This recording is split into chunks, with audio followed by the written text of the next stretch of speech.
Lucas capítulo 22, versículo 15. Quem achou, por favor, diga amém. Amém. Então Jesus lhes disse: tenho desejado ansiosamente comer convosco esta Páscoa antes do meu sofrimento. Em algumas traduções, no caso a minha tradução diz: tenho desejado ansiosamente comer esta Páscoa com vocês antes do meu sofrimento. Amém? Hoje eu fiquei pensando e falando com Deus sobre uma palavra para trazer nessa ceia, nesse tempo que nós estamos vivendo. Sabe, os dias, como foi falado aqui pela nossa irmã, verdadeiramente os dias são maus. Passou-se o tempo das pessoas agora viverem uma vida relaxada, ou as pessoas se alinham ao Senhor, ou estarão a cada dia se afastando mais ainda da sua santa presença. Hoje estamos vivendo um tempo onde o que é importante se tornou secundário, se deixou passar. A inversão de valores tem sido muito grande, e até mesmo em nosso meio, a inversão de valores. Então eu falando com Deus, e não pense, irmão, que quando eu estava falando com Deus, não pense que estava ajoelhado falando com o Senhor, não. A Bíblia fala que nós devemos orar sem cessar, e um pregador sabe, quem prega sabe, que quando a gente está com a responsabilidade de pregar, nós já começamos de manhã já pensando: Senhor, o que o Senhor vai falar? E veio essa palavra ao meu coração, e parece que eu ouvi um sussurro do Espírito Santo, falando, repetindo as mesmas palavras que Jesus disse naquela ceia: tenho desejado ansiosamente comer convosco esta Páscoa. Todos nós sabemos que a Páscoa, ela é a maior festa judaica. Um símbolo da Páscoa é a libertação do povo de Israel do cativeiro, onde o Senhor, através da sua mão forte, sua mão poderosa, poupou os filhos de Israel, e disse que naquela noite, na noite onde eles estariam sendo livres do cativeiro egípcio, eles deveriam matar um cordeiro, deveriam comer o cordeiro dentro da sua casa. Esse cordeiro era um cordeiro que estaria sendo alimentado pela família, ou melhor, sendo o alimento de uma família. Estaria ali uma reunião familiar. O Senhor Deus, ele disse que deveriam comer aquele cordeiro com ervas amargas, sandálias nos pés, cajado na mão, com pressa, porque a partir daquela noite eles estariam experimentando a plena liberdade promovida pelo próprio Deus. Esse cordeiro pascual, ele já estava prefigurando Cristo, que através dele nós alcançamos a libertação da nossa alma. Nós saímos do império das trevas e nós somos transportados para o reino de luz. Assim como aquele cordeiro que era sem defeito, sem mácula, ele precisou ser sacrificado para que o povo do Senhor viesse experimentar a libertação. Assim também o Cordeiro de Deus, que tira o pecado do mundo, foi sacrificado em favor dos nossos pecados. Mas uma das coisas que eu vejo é que a Páscoa, a partir daquele momento, ela se tornou algo rotineiro na vida dos judeus. Desde o tempo do Êxodo até o tempo de Jesus, isso já era se tornar rotina. Até hoje os judeus ainda celebram a Páscoa. Mas o que me chama a atenção é que somente nesta última Páscoa, Lucas vai fazer menção das palavras de Jesus. Ele vai dizer o seguinte: eu tenho desejado ansiosamente comer convosco esta Páscoa antes do meu sofrimento. Queridos, eu confesso que ao ler esse texto, embora seja uma pequena expressão, ela é carregada de muitos significados para a nossa vida. Me dê um pouco mais de retorno, irmã, por favor. Estamos aqui nos referindo ao próprio Deus, encarnado na pessoa de seu Filho. E esse Deus encarnado, Jesus Cristo, ele manifestou o desejo de estar em uma reunião de comunhão com os seus discípulos. E ele não apenas manifestou que estava afim, ou que estava desejoso só, não. Ele diz que ele desejava ansiosamente. Há uma expressão hebraica que ele diz o seguinte: com desejo eu desejei. Essa palavra que Jesus usa para mostrar a vontade dele em estar com os discípulos naquela noite, ela tem uma profundidade que no contexto hebraico diz: com desejo eu desejei. Algumas Bíblias falam eu desejei muito, algumas outras falam eu desejei ansiosamente. O Senhor, Ele vai colocar aqui naquela reunião com os seus discípulos uma grande importância esta, que Ele estava ansioso para estar com os seus discípulos naquela noite. Talvez você vai dizer: pastor, mas aquela de fato era a última noite. Era, irmãos, era a noite onde Ele estaria sendo sacrificado, era a noite onde Ele estaria se despedindo dos seus discípulos. Mas aqui o que me chama a atenção é o desejo, a manifestação do desejo do próprio Jesus.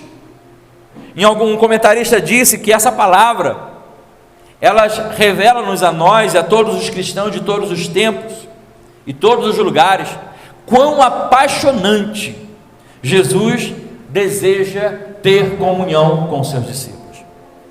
Desejar ansiosamente não é apenas uma vontade qualquer que dá e passa, mas desejar ansiosamente denota desejo, expectativa e grande apreço por algo ou por alguém.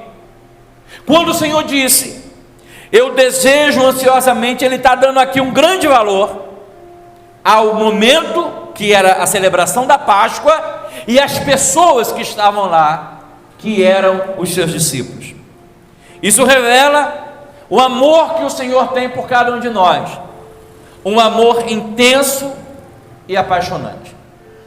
Só que quando nós vamos ler o texto bíblico, nós vamos perceber, irmãos, que embora Jesus estava com desejo ardente de estar naqueles momentos com os seus discípulos, por outro lado, parece que os discípulos não estavam gozando daquele momento da forma que deveriam gozar. Parece que por outro lado, os discípulos estavam tratando aquele momento como qualquer outro momento.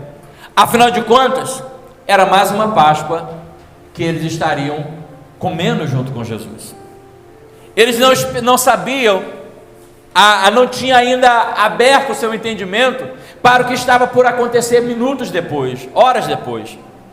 Mas eles estavam tratando aquele momento como um momento rotineiro, comum, igual que ele já tinha feito muitas e muitas vezes. Quando o Senhor começa a ministrar comigo essa palavra, eu fiquei pensando, se Deus tem desejo ardente de ter comunhão com os seus filhos, será que nós temos retribuído esse desejo de Deus, esse desejo de Jesus? Preste atenção e mais uma vez eu vou repetir. Jesus disse: tenho desejado ansiosamente comer com vocês esta Páscoa. O que te trouxe aqui nesta noite? A obrigação de membro ou o desejo de ter comunhão com Jesus? O que nos motiva a estarmos nos cultos? O que nos motiva a termos momentos de comunhão com Jesus? Obrigação ou amor? Obrigação ou rotina?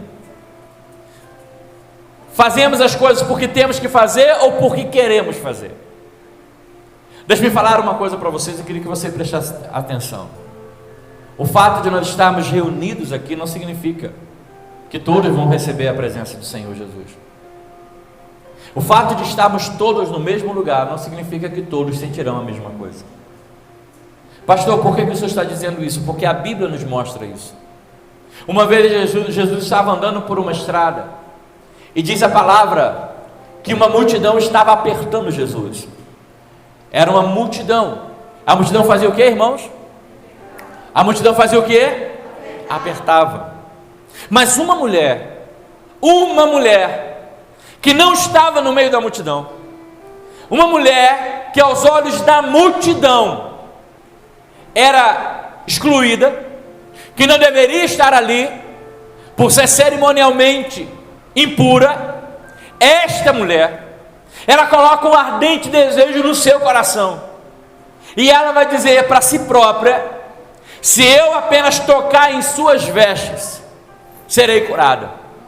Diz a palavra que você conhece a história. Ela entra no meio daquela multidão e toca, e quando toca na orla da veste, ela não toca na mão de Jesus, ela não toca nos pés de Jesus, ela não toca na cabeça de Jesus, ela toca na orla das vestes. As mulheres que estão de saia aí, me respondam uma pergunta: se subir talvez um inseto na borda da tua saia, você sente? Não. Você sente? Porque a saia não faz parte do corpo, é um pano. Se sobe um besorrinho na orla, na beirinha da tua saia, tu sente? Sente não, irmãos. Se alguém pegar e cortar, você sente? Vou dar um exemplo.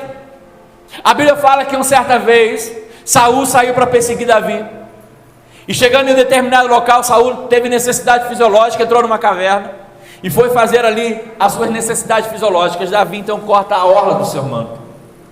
Saul percebeu? Não. Por quê? Porque o manto não é extensão do corpo, é pano. Mas aquela mulher tinha uma fé tão grande, que quando ela tocar as vestes, a orla da veste de Jesus, o Senhor Jesus manda parar a multidão e diz: alguém me tocou. Mestre, uma multidão te aperta e te comprime, e alguém te toca, tu fala que alguém te tocou. O que essa palavra estava dizendo é: está todo mundo te tocando. Ele diz: alguém me tocou de uma maneira diferente, porque eu sei que de mim saiu o poder. O que eu quero dizer para você, querido? Quando vamos à presença de Deus, com desejo ardente no nosso coração, de buscar a sua face, nós recebemos a virtude que emana da sua santa pessoa. Quantos me entendem aqui nessa noite, meus amados? O que eu estou querendo dizer é que nós não podemos apenas vir para este lugar, mas nós precisamos desejar estar aqui. Pergunte à pessoa que está perto de você: você veio aqui hoje? Pastor, que pergunta idiota. Pergunte, mesmo sendo idiota, pergunte: você veio aqui? Agora pergunte: você queria estar aqui? Tem coragem de perguntar de novo? Você queria estar aqui mesmo? Era aqui mesmo que você queria estar? Por que eu pergunto isso? Porque às vezes estamos em um lugar que nós não queríamos estar. Às vezes vamos a algum lugar por mera obrigação, e parece que quando nós fazemos as coisas por mera obrigação, nada flui. Já foi um casamento forçado, porque teu parente casou, e você está lá, e o teu parente às vezes não é crente, está aquela música tocando, e você tem que estar lá. Você não queria estar, mas você tem que estar lá, porque afinal de contas você é um parente. Já reparou como é que o lugar se torna um lugar sem graça para você? Que você fica doidinho para ir embora. Tem gente que vai para a mesa do Senhor da mesma forma. Tem gente que chega na mesa da mesma forma. Chega e fica olhando: meu Deus, não acaba não. Meu Senhor, que horas que a gente vai comer logo o pão? Que horas que a gente vai comer? A gente não fica assim quando a gente vai no casamento, que a gente não está muito afim. Rapaz, que hora que o bolo vai sair? Mas o bolo não sai. E você tem que ficar ouvindo determinadas coisas em determinado ambiente que o teu coração não está lá. Então você não aproveita. Por quê? Porque ali não é o teu ambiente. Você não queria estar lá, mas você está. Você está cumprindo talvez uma gentileza de alguém ter te convidado. Você não falou: eu não posso deixar de ir, porque é uma pessoa que eu amo muito, é uma pessoa que eu me importo muito. Mas você foi porque tinha que ir, e não porque queria estar. O texto mostra que o Senhor Jesus, Ele não foi para aquele lugar porque tinha que ir. Ele foi porque Ele desejava ir. Ele tinha um amor pelas pessoas. Ele queria honrar aquelas pessoas e queria aproveitar aquele momento. E eu fico me perguntando, irmãos, se ao longo do tempo os nossos desejos de estarmos na mesa com Jesus não têm diminuído. Já reparou que nós trocamos tudo pela presença? Ou melhor, nós trocamos a presença por tudo, mas não trocamos tudo pela presença. Pastor, me explica melhor esse trocadilho que o Senhor fez. Vou explicar. Nós trocamos a presença por um passeio, trocamos a presença por um lazer, trocamos a presença por um descanso, trocamos a presença por uma coisa interessante que vai passar na televisão e não vai ter reprise, trocamos a presença por uma ida talvez num sítio para chupar manga, Trocamos a presença talvez por um dia que eu vou cismar e ter que lavar o meu carro.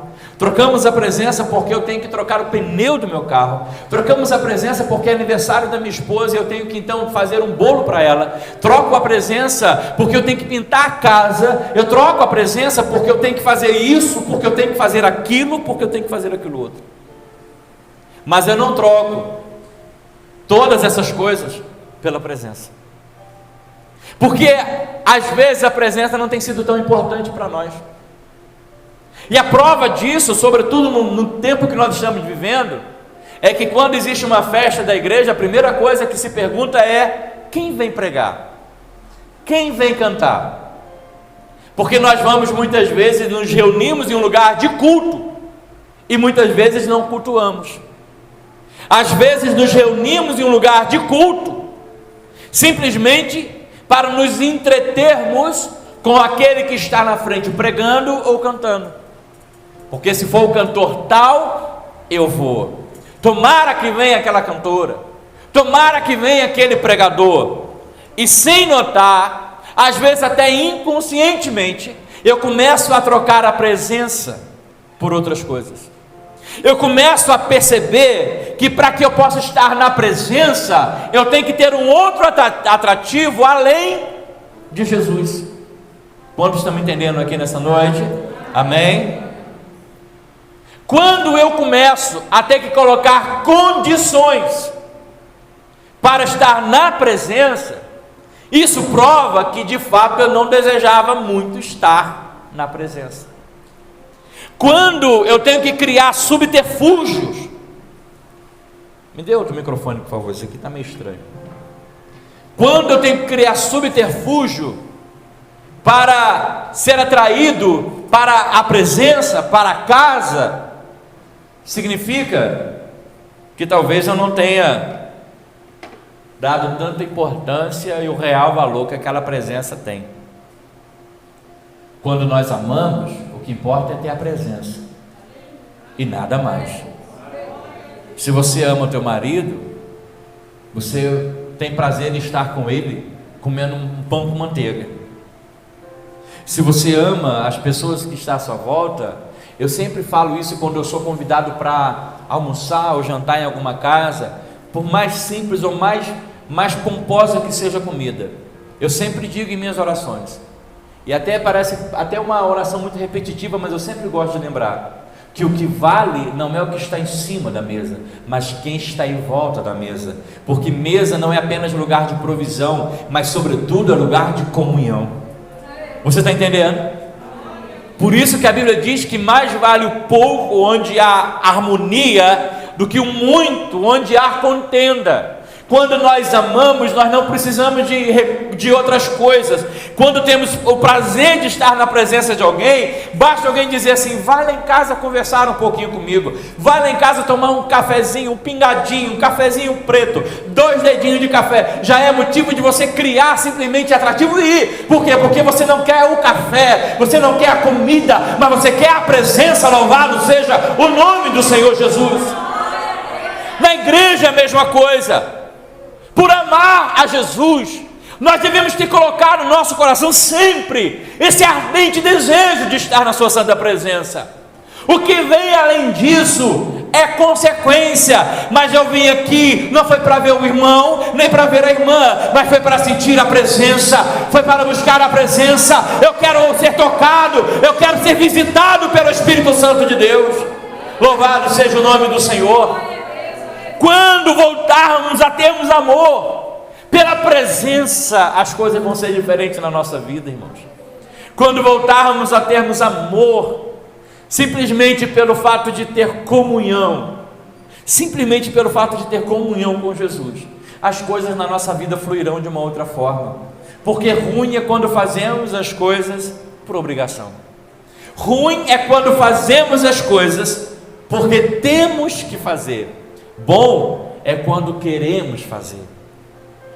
Lembre-se que eu falei aqui alguns dias atrás que na lei, falei alguns dias não, falei ontem, lembrei agora, foi na live, que no tempo da lei valia o que eu fazia, no tempo da graça vale o que eu penso, o que eu sinto ou a minha motivação em fazer.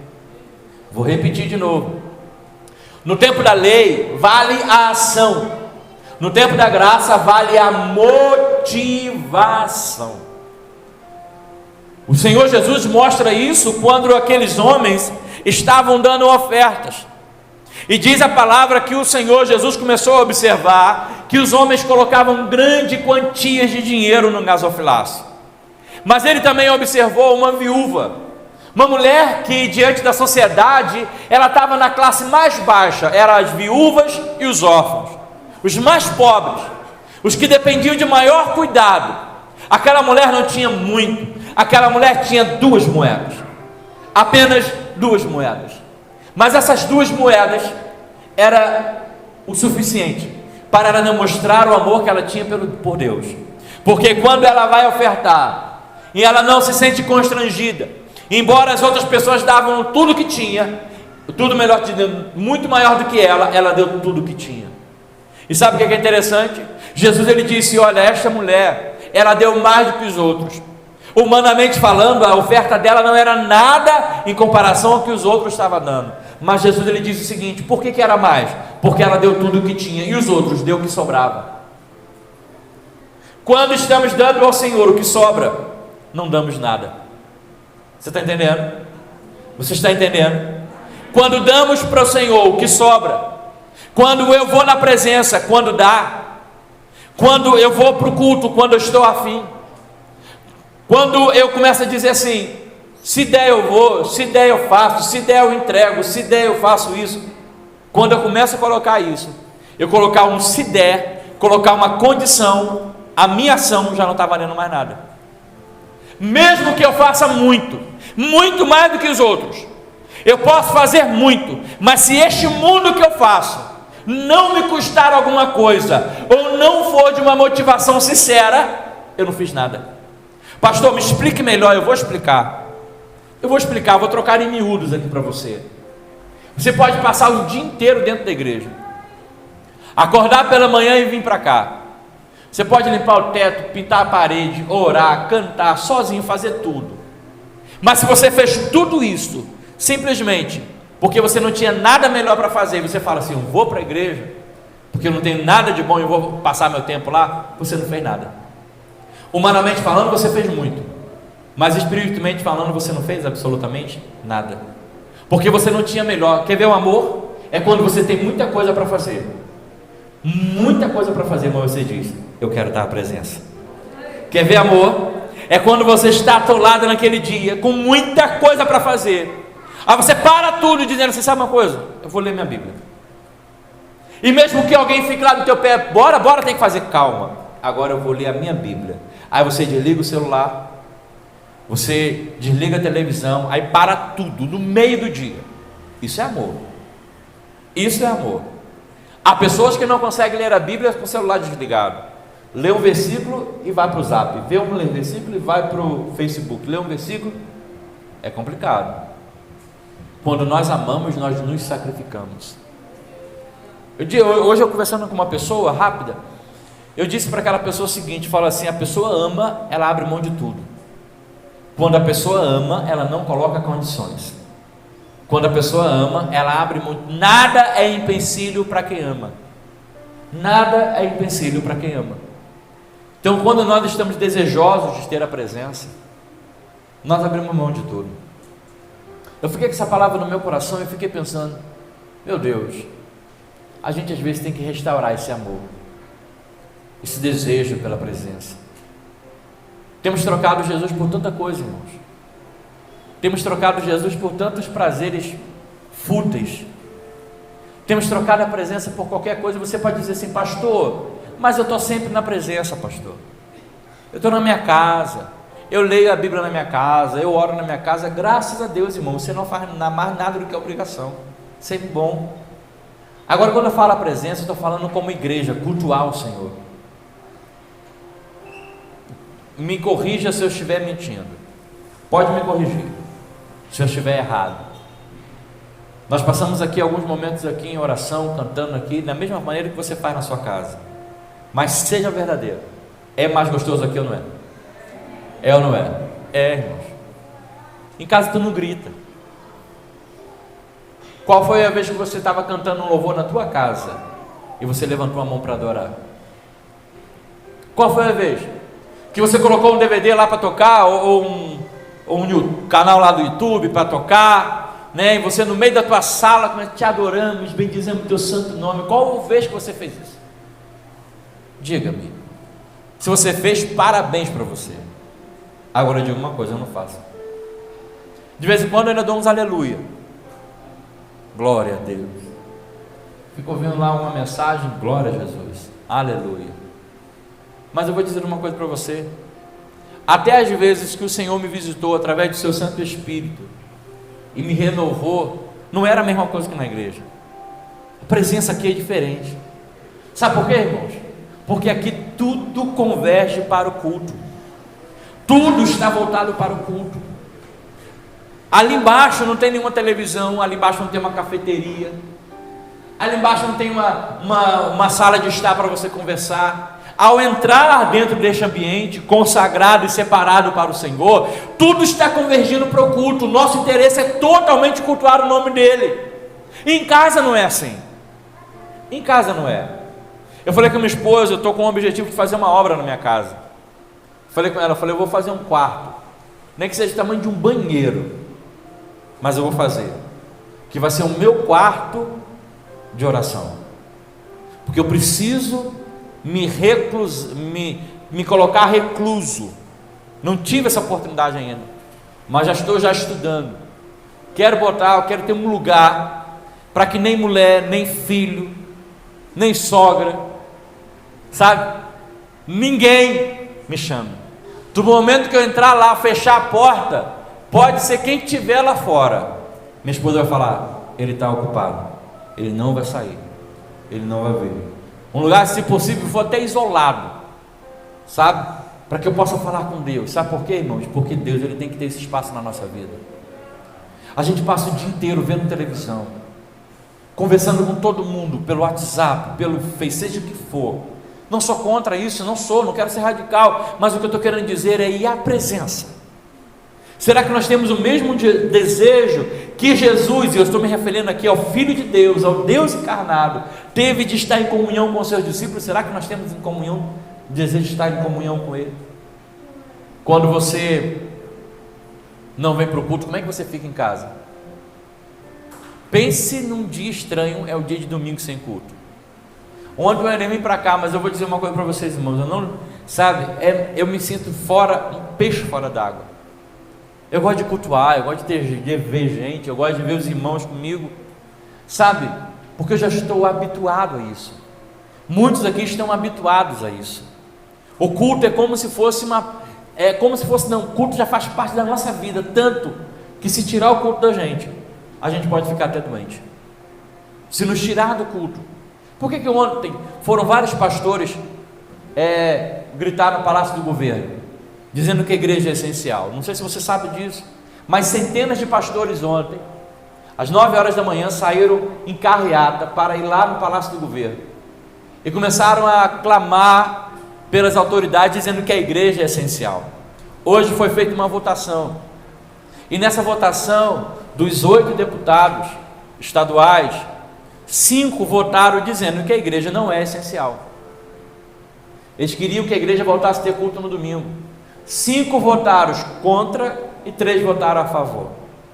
E eu fico pensando, por que eles fizeram isso? Simplesmente porque para eles a igreja não é essencial, mas para nós é. Para nós a igreja é essencial. A igreja é importante.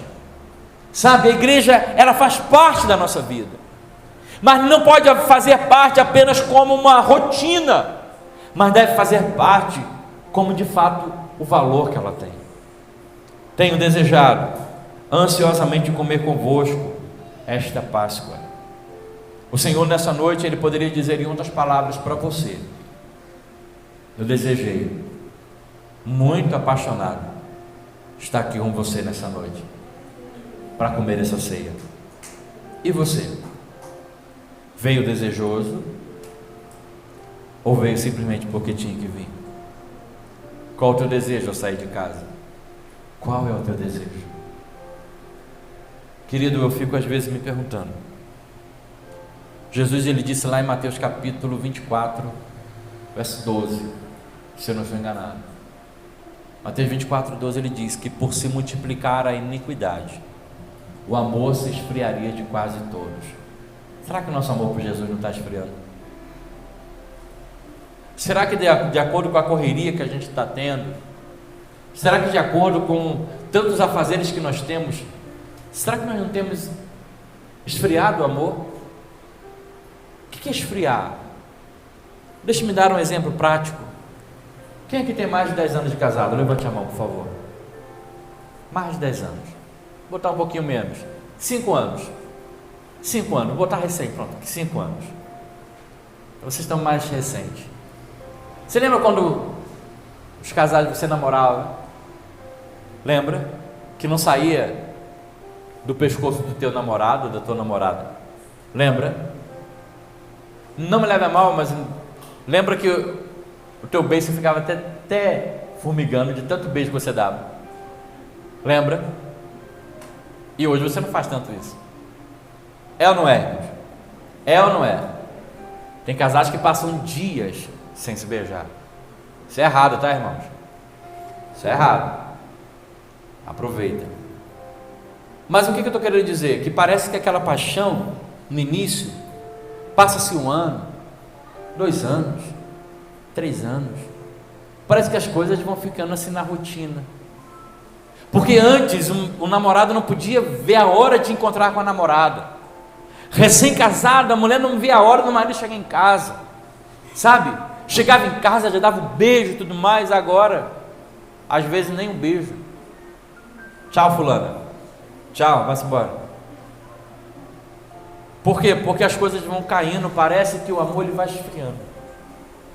Parece que o amor vai perdendo a sua intensidade. Ah, mas eu amo meu marido, eu amo a minha esposa. Isso é bom. Amar é uma coisa, mas também nós devemos ser apaixonados. Porque amar é um sentimento maduro. O amor é um sentimento muito consistente. Mas a paixão é um negócio também muito bom. E é a paixão que te dava aquele frio na barriga quando você viu seu namorado ou sua namorada. É a paixão que fazia o teu coração acelerar, que você queria ficar pendurado, igual um cabide nele o dia todo. Isso é a paixão. E isso é bom a gente reavivar. Isso é bom a gente reavivar. Porque a paixão nos leva a fazer coisas que demonstram o amor que a gente sente pelas pessoas. Assim é o Senhor. Muitas vezes a gente aceita Jesus como Salvador e logo no início a gente é pipocando. Sabe, a gente cuida da Bíblia com zelo. A gente chora quando ganha uma Bíblia. Quantas vezes eu já dei Bíblia de presente e a pessoa choraram dizendo: ah, pastor, que coisa boa, pastor, quero uma Bíblia. Sabe, a gente tem prazer de estar na igreja. A gente tem ânimo, a gente tem fôlego, a gente tem vontade, a gente não vê a hora de estar na igreja, mas parece que passa 1 ano, 2 anos, 3 anos, e parece que aquele ardor que tinha no nosso coração no início já não tem mais, e a gente já começa a tratar as coisas de Deus de qualquer maneira, a gente já não tem mais aquela ansiedade para estar no culto, como tínhamos anteriormente, e nós nunca podemos deixar isso acabar. Eu termino a palavra aqui apenas citando um exemplo. A igreja de Éfeso, foi falado pelo apóstolo Paulo, e o apóstolo Paulo elogiou a igreja de Éfeso. Elogiou dizendo que era uma igreja que ela tinha um amor, vivo, um amor que era demonstrado pelos santos de Deus. Isso o apóstolo Paulo quando planta aquela igreja. Alguns anos depois, eu creio que mais ou menos uns 30 e poucos anos depois, essa igreja ela recebe uma carta, agora não pelo apóstolo Paulo, mas sim pelo apóstolo João, quando o apóstolo João estava em Pátimos, e ele vai escrever uma carta para a igreja de Éfeso, e ele vai dizer o seguinte: você volta à prática das primeiras obras, do amor que tinhas, volta ao primeiro amor. 30 e poucos anos foi o tempo suficiente para que aquela igreja tinha sido elogiada pelo amor esquecer do primeiro amor. Quanto tempo durou o teu primeiro amor? Estamos referindo aqui 30 e poucos anos de perseguição, e aquela igreja esmoreceu. E nós? Há quanto tempo nós temos deixado nosso amor e a nossa paixão? Pense nisso, queridos, em nome de Jesus. Pense nisso. Deseje estar, faça assim, conforme eu falei aqui, com desejo. Eu desejei muito. Quando chegar no dia de culto, deseje muito estar na presença. Quando você acordar pela manhã, deseje estar lendo a palavra, deseje estar orando. Eu não vou perguntar porque eu não quero constranger ninguém, mas quantos aqui começaram a ler a Bíblia esse ano com tanto empenho? E agora é o mês de março, talvez nem lendo mais está. Quantos começaram com tanto fervor, dizendo: eu vou ler a Bíblia todo esse ano, eu vou ler, papapá. Hoje é o mês 3, dia 8 de março, e talvez você já tenha quase uma semana que você não pega a Bíblia. Tudo que você não usa com tanta frequência vai cair no descrédito e vai cair na importância da tua vida. Então cuide do teu tempo com Deus. Amém?